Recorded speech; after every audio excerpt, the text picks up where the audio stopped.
देखिए, हमने काराकोरम श्रेणी के बारे में बताया मैंने कि भारत की सबसे ऊंची चोटी इसमें पाई जाती है केटू, अपना सियाचिन बोल्चेरो इस पर। लेकिन अब लद्दाख के बारे में बात करें, क्योंकि थोड़ी बहुत जानकारी हमें सभी के बारे में होनी चाहिए।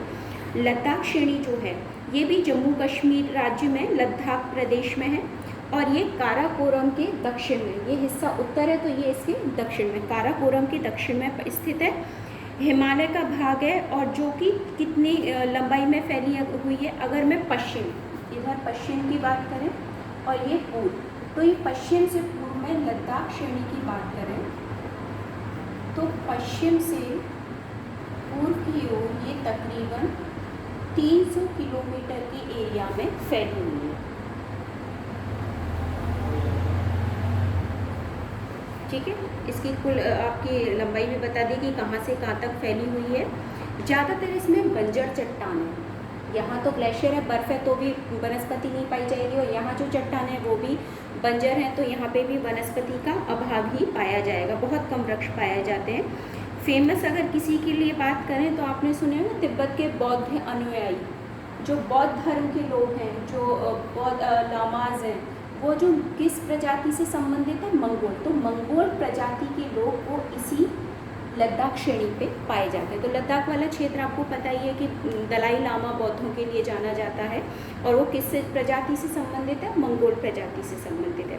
तीसरी है हमारी जास्कर श्रेणी, किसके दक्षिण में अगर देखा जाए तो काराकोरम के दक्षिण में लद्दाख, और लद्दाख के दक्षिण में जास्कर श्रेणी है। ठीक है, ये किसके मध्य आ जाती है, महान हिमालय के उत्तर में है, क्योंकि इसके बाद यहाँ तक तो 1, 2, 3 ये तीनों ट्रांस हिमालय में, और जैसे ही हम किस पे आ जाएंगे, अपनी पीर पंजाल, वो बृहद हिमालय में आ जाएंगे। तो बृहद हिमालय कह लीजिए, महान हिमालय कह लीजिए, बात एक ही है।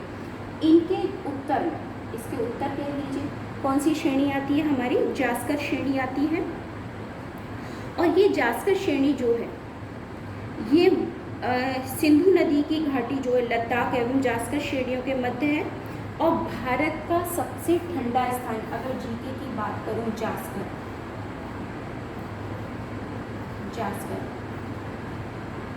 भारत का सबसे ठंडा स्थान कौन सा है, द्रास।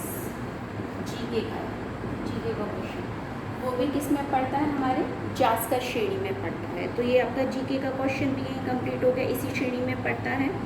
तो ये तो तीनों जो हमने रिलेट करके पढ़ी हैं, ये किससे संबंधित हैं, हमारी ट्रांस हिमालय से संबंधित श्रेणियां हैं। अगली बात करते हैं हम, यहाँ लिख लेते हैं बृहद हिमालय।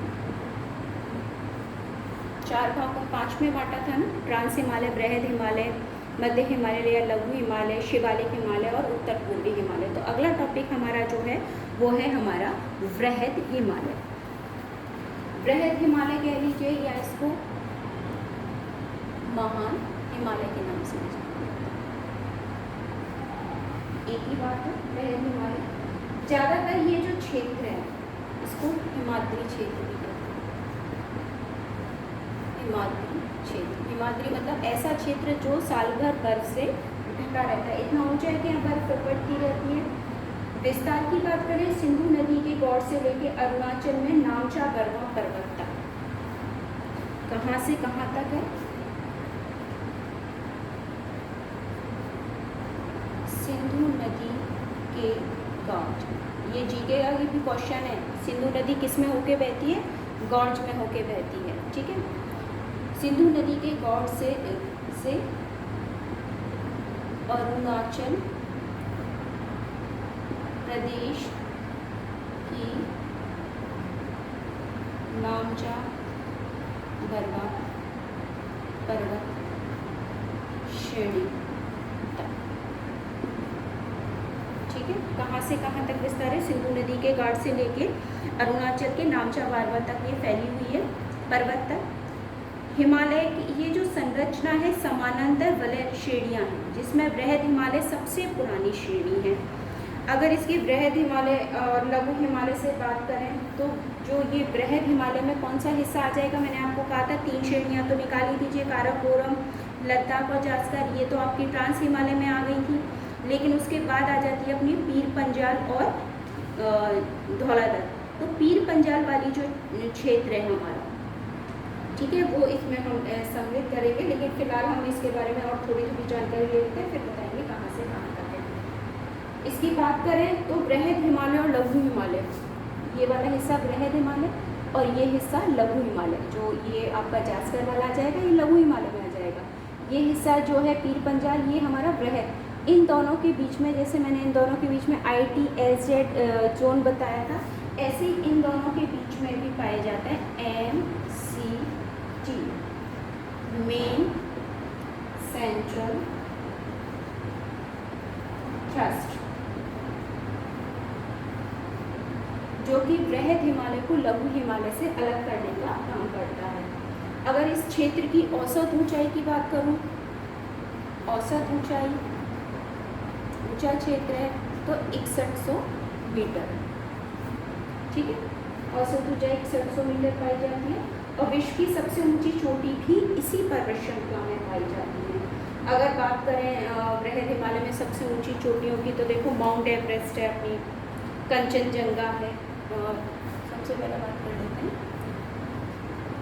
Mount Everest. हाइट कितनी है? 8848 मीटर, जो कि कहाँ पे है? नेपाल में है, यहाँ पे नेपाल, ठीक है, ये नेपाल में भारत की नहीं हुई है। दूसरी है कंचनजंगा, ठीक है, इसकी हाइट है 8598 मीटर। अब देखिए, मैंने आपको कहा था भारत की सबसे ऊंची चोटी गॉडगिनास्टी की मतलब हमारे पास ये क्षेत्र है नहीं, इसलिए, लेकिन संवैधानिक रूप से इसलिए की, लेकिन अगर कहें भारत में, मतलब भारत के अंदर, ये भारत के बाहर चला गया।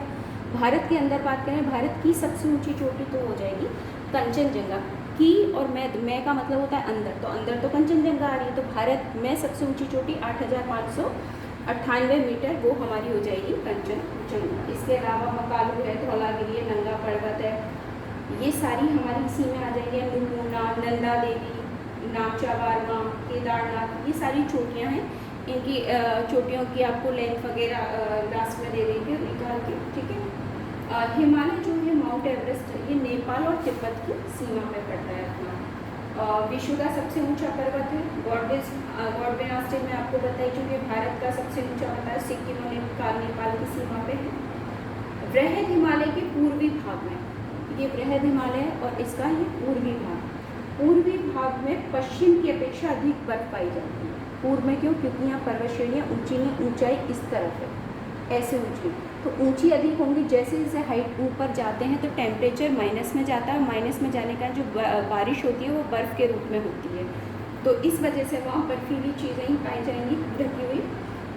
बृहद हिमालय का पर्वतीय ढाल उत्तर की ओर तो मंद है, उत्तर कहाँ है? इधर, और दक्षिण की ओर क्या होता जाता है? ये गहराई। तो ढाल देखिए, मैंने तलवार नुमा आकृति बनाई थी, तो तीर होता जाएगा इसका।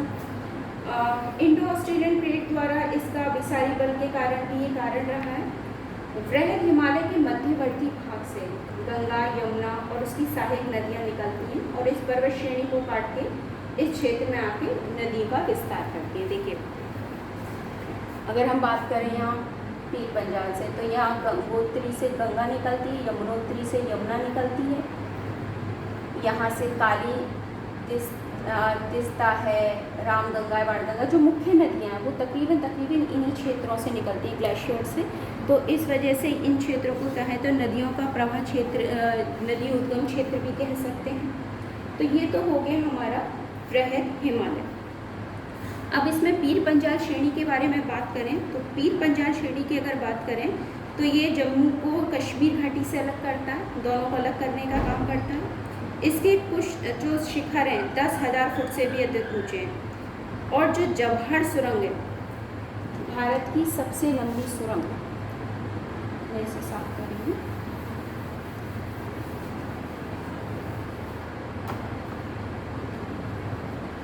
जवाहर सुरंग, भारत की सबसे लंबी सुरंग है जवाहर सुरंग, वो किस में है? अपनी पीर पंजाल श्रेणी, ठीक है, बहुत अच्छा क्वेश्चन है। इस श्रेणी में पड़ती है और किसको किससे अलग काम करने का काम करती है ये श्रेणी? ये भी अच्छा क्वेश्चन है। जम्मू को कश्मीर से, जम्मू नीचे है, ठीक है, ये यहाँ जम्मू है और ऊपर कश्मीर है, तो जम्मू को कश्मीर से अलग करने का काम कौन सी श्रेणी करती है? पीर पंजाल श्रेणी करती है। अगली है हमारी धौलाधार श्रेणी, जम्मू कश्मीर और हिमाचल प्रदेश में फैली हुई है। देखिए ये वाला तो हिस्सा जम्मू कंप्लीट करो, या हिमाचल वाला हिस्सा आ गया, तो जम्मू और हिमाचल तक फैली हुई है। मध्य और लघु हिमालय का भाग है, दक्षिणी भाग बहुत तेज होता है और उत्तर नीचे की तरफ एकदम तेजी से जा रही है, उत्तर की ओर ढाल मंद है इसका, ठीक है। हिमाचल प्रदेश के ज़्यादातर जो पर्यटक स्थल हैं, जैसे आपने सुना होगा शिमला फेमस है, कुल्लू, मनाली, ये सारे क्षेत्र, शिमला है, कुल्लू मनाली है, कुल्लू है, इधर मनाली है, ये सारे के सारे हमारे किसमें पाए जाएंगे? धौलाधार श्रेणी, इस वाली श्रेणी में, ठीक है। यही श्रेणी अगर आगे तक जाती है तो हम इसे नेपाल में महावारी श्रेणी के नाम से भी जानते हैं। जैसे अपनी ये वाली जास्कर श्रेणी आगे तक जा रही थी तो कैलाश वाले क्षेत्र में चली जा रही थी, यही आगे तक कंटिन्यू करेगी, तो अब इसको भी छोड़ें तो हम शिवालिक में उसको जानेंगे। जैसे शिवालिक श्रेणी है तो यहाँ से शिवालिक चलेगी तो नेपाल में जाके कहीं इसको महाभारत के नाम से और भी नाग टिब्बा और भी नाम पढ़ते हैं, वो सारे अभी मेंशन करेंगे किस किस नामों से जानी जाती है। तो जितने भी, और ये क्षेत्र जो है यहाँ पे जो पर्वतीय क्षेत्र है वो वनस्पति की रहे तो देवदार और चीड़ के वृक्ष यहाँ बहुत अच्छे पाए जाते हैं, ठीक है। तो हमारी टोटल कितनी हुई? काराकोरम के बता दिया, लद्दाख हो गई, ट्रांस हो गई, जास्कर हो गई और हमारी पीर पंजाल हो गई और धौलाधार श्रेणी हो गई। तो ये हमारी जो श्रेणियाँ हैं इनके बारे में बात हो गई। अगला हमारा बृहद हिमालय वाला टॉपिक हो गया कि किस लिए जाता है? MCT जो द्वारा बृहद हिमालय और लघु हिमालय दोनों अलग होते हैं, ठीक है। इसका विस्तार कहाँ से कहाँ तक? सिंधु नदी की गौड़ से लेकर अरुणाचल के नामचा बरवा तक मैंने आपको बता ही दिया था। विश्व की सबसे ऊंची चोटी माउंट एवरेस्ट को सागर माथा भी कहते हैं, ठीक है। नेपाल की सबसे ऊंची चोटी है। अगली बात करें हम गंगा यमुना का उद्गम स्थल यहीं पे, लघु या मध्यम, लघु या इसको कहते हैं मध्यम हिमालय, ठीक है। विस्तार कहाँ है? बृहद हिमालय के नीचे, मतलब धौलाधार वाला क्षेत्र आ गया, बृहद हिमालय के नीचे आ जाएगा दक्षिण में। कितने में फैली हुई है पर्वत श्रेणी? लगभग 50 किलोमीटर चौड़ी है तथा 3000 मीटर से 4500 मीटर औसतन ऊंची है। तो चौड़ाई कितनी है? 50 किलोमीटर और ऊंचाई 3000 से 4500 मीटर इसकी ऊंचाई है।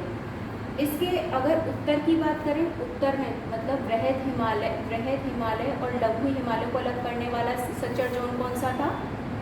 MCT। और इन दोनों के मध्य कौन बताया था? ITS। ये मैंने आपको बता ही दिया था, इन दोनों के मध्य, इसको मैं क्लियर बना देती हूँ। और इन दोनों शिवालिक और इसके मध्य MCT के मध्य जो अगला आएगा वो आ जाएगा MBF। सारे जो जोन है जिसके कारण वो अलग होता है उसके बारे में बात करेंगे। तो इसके उत्तर में तो पड़ेगा MCT जो बता दिया था, और इसके दक्षिण में पड़ेगा MBF। फुल फॉर्म और लिख देते हैं, मेन बाउंड्री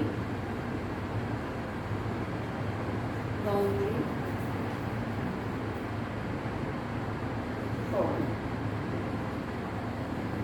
ठीक है। ये किस किस के बीच में है? शिवालिक और किसके बीच में?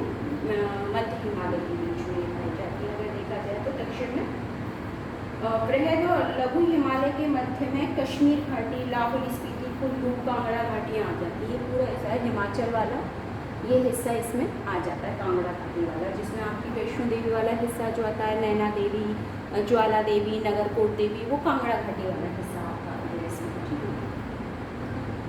लघु हिमालय को पश्चिम से पूर्व तक अगर श्रेणियों की बात करें तो प्रॉपर बात करें लघु हिमालय की, तो इसमें श्रेणियाँ जो आएंगी लघु हिमालय में, तो ये आ गई पीर पंजाल, ठीक है। धौलाधर,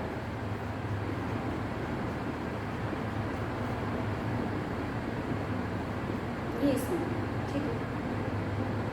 इसके अलावा मसूरी श्रेणी,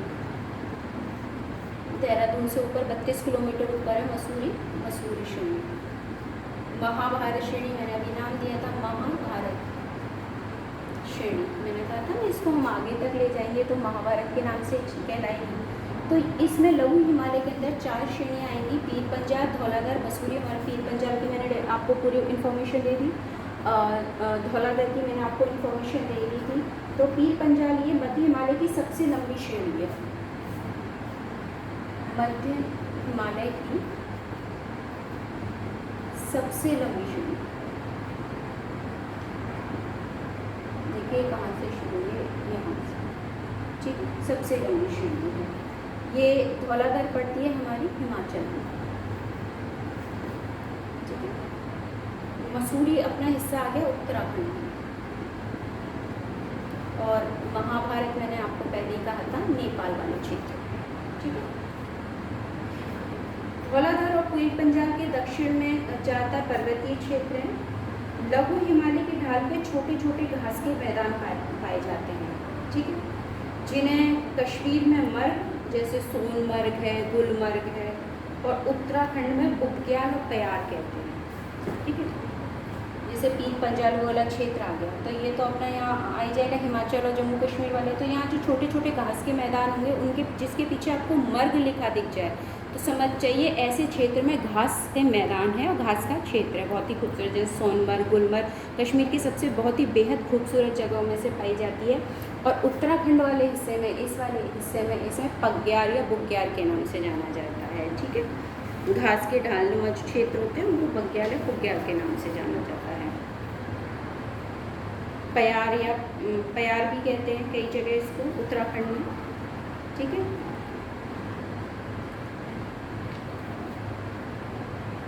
ज़्यादातर शिमला है, मसूरी है, चक्राता, नैनीताल, रानीखेत, दार्जिलिंग सब इसी में पड़ते हैं। लघु हिमालय और महा हिमालय के बीच काठमांडू घाटी पड़ती है, ठीक है। तो ये तो हो गई हमारी श्रेणियाँ को, इसमें कौन कौन सी आ रही हैं। अगली आ जाती है हमारी जो ये वाली है शिवालिक श्रेणी।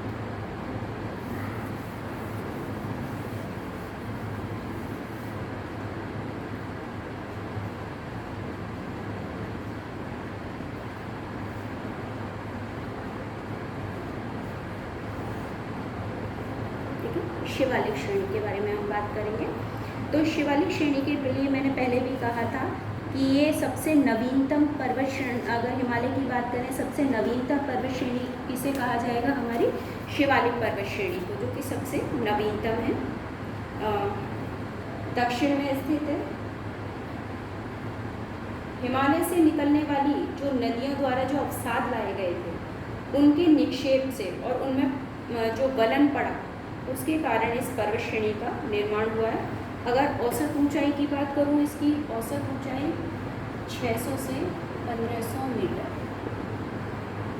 औसत ऊंचाई। अब बनी कैसे है, देखिए, ट्रांस हिमालय, बृहद हिमालय प्लस लघु हिमालय, इनके जो अपक्षय और अपर्दन हुआ होगा, उनके कारण क्या होगा, निक्षेपण, जमाव, मतलब जमाव। घाटी होगी, घाटी में मलबे का जमाव होने से उसमें क्या पड़ेगा, दबाव पड़ेगा। तो किनारों पे क्या होगा, दोनों किनारे आमने सामने आएंगे। कौन सा बल काम करेगा, संपीड़नात्मक बल काम करेगा। तो ये दबाव इस पे पड़ेगा और इसके कारण ये मलबा उठ के ऊपर उठ जाएगा। उठेगा तो वलन पड़ेगा, और वलन पड़े से किसका निर्माण होगा, पर्वत का। तो इनके निक्षेपण से जो वलन पड़ने से पर्वत श्रेणी बनी, वो कौन सी पर्वत श्रेणी बनी, हमारी शिवालिक पर्वत श्रेणी बनी, ठीक है। निक्षेपण से सबसे नवीनतम पर्वत श्रेणी है ये हमारी आगे। कहाँ से कहाँ तक है, पाकिस्तान के कोटवार बेसिन से लेके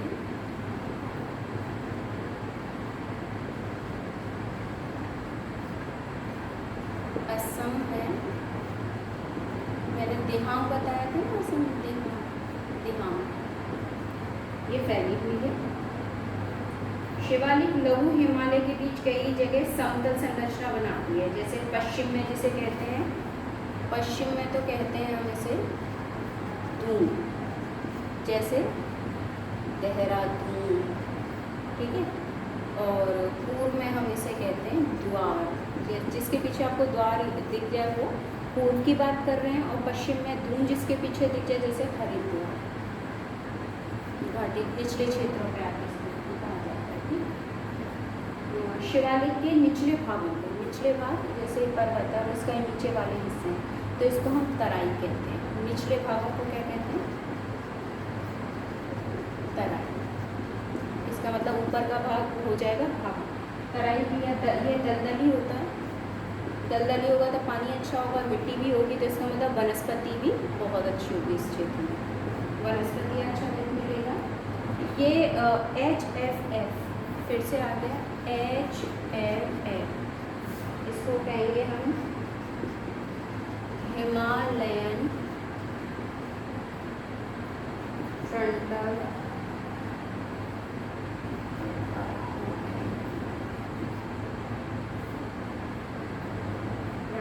फॉल्ट, ठीक है। ये किसको अलग करता है? भारत के उत्तरी मैदान से, और MBF लघु हिमालय से अलग करता है। तो ये इसके बाद मैदान शुरू हो जाएगा ना, ये वाला क्षेत्र, तो ये HFF दोनों के बीच में आ जाएगा, ठीक है। इसकी फुल फॉर्म हो जाएगी। तो ये हो गया हमारा शिवालिक हिमालय क्षेत्र।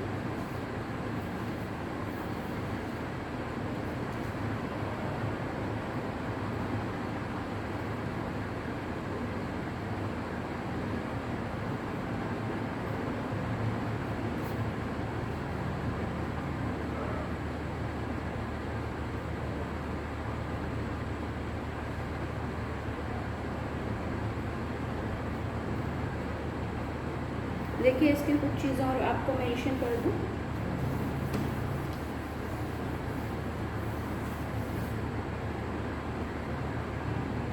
इसको जम्मू में कहते हैं, जम्मू की पहाड़ियाँ, ठीक है, वहाँ पे। और अरुणाचल प्रदेश